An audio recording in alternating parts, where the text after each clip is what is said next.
ఈ తిరుమల తిరుపతి దేవస్థానం వ్యవహారం, లడ్డు ఇదంతా ఆంధ్రప్రదేశ్‌కో లేకపోతే హిందువులకో సంబంధించినటువంటి కేవలం అంశం గాదు. ఇది దేశానికి సంబంధించినటువంటి ప్రతిష్టకి సంబంధించినటువంటి అంశం. అండ్ ప్రపంచవ్యాప్తంగా ఉండేటువంటి కోట్లాది హిందువుల మనోభావాలకు సంబంధించింది. అంతేగాని ఆంధ్ర, తెలంగాణలో ఉండే హిందువులకో లేకపోతే ఆంధ్రప్రదేశ్ సంబంధించి ప్రభుత్వానికో, జగన్ ప్రభుత్వమా, చంద్రబాబు ప్రభుత్వంలో జరిగిందా అసలు ఇది మ్యాటర్ గాదనమాట. ఎందుకంటే అయోధ్యకి కూడా దాదాపు ఎన్నో లక్షల లడ్డూల్ని పంపించారు. అయోధ్య ఇనాగరేషన్ టైమ్‌లో టీటీడీ వాళ్ళు. Very appreciable. పంపించినందుకు అప్పుడు జగన్ ప్రభుత్వం ఉంది. Highly appreciate. అప్పుడు కూడా అప్రిషియేట్ చేసాం అట్లా పంపించినందుకు. మంచి పద్ధతి. అయోధ్య లాంటి ఒక గొప్ప థింగ్‌ని వాళ్ళు చేస్తున్నప్పుడు వీళ్ళు ఇన్ని లక్షల లడ్డూలు పంపించడం అనేది వెరీ వెల్ అండ్ గుడ్. అయితే అట్లాంటి లడ్డూకి ఈరోజు ఊహించినటువంటి దారుణమైనటువంటి ఎలిగేషన్ విత్ ల్యాబ్ రిపోర్ట్స్. కేవలం అది ఎలిగేషన్ గూడా గాదు. ఒక సాలిడ్ ప్రూఫ్ లాంటి దాంతో బయటకొచ్చింది. అయితే ఇక్కడ 2 రకాల లాజిక్స్ కనిపిస్తున్నాయి మనకి. ఒకటి, ఇంతంత డబ్బులు పెట్టి ఫిష్ ఆయిలో లేకపోతే బీఫ్ టాలో అంటాం. ఒక ఫ్యాట్ లాంటిది. దాన్ని పనిగట్టుకొని లడ్డూలో కలపాల్సినటువంటి అవసరం ఎందుకుంటుంది? ఎందుకంటే చాలా ఎక్స్‌పెన్సివ్ అది. మనం ఇచ్చేటువంటి లడ్డు ఎంతో తెలీదు గాని నాకు. ఆహ్, చాలా రెట్లు ఎక్కువ పడతది నిజానికి అట్లా కలపాలంటే.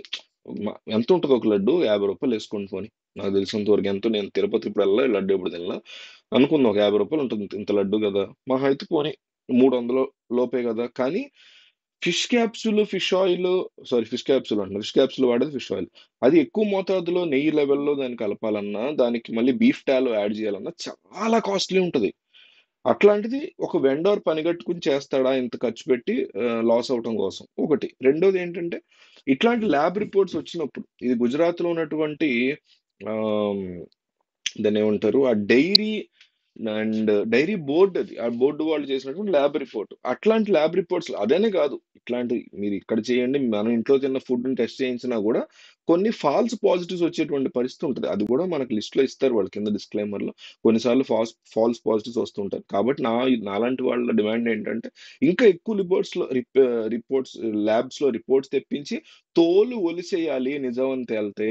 ఇప్పటికి తేలినట్టే. దీన్ని బేస్ చేసుకొని గూడా యాక్షన్ తీసుకోవాలి. వదిలే ప్రసక్తే లేదు. ఫాల్స్ పాజిటివ్స్ వచ్చే అవకాశం ఉంది తప్ప, ఖచ్చితంగా ఫాల్స్ పాజిటివ్ అనేమి గాదు.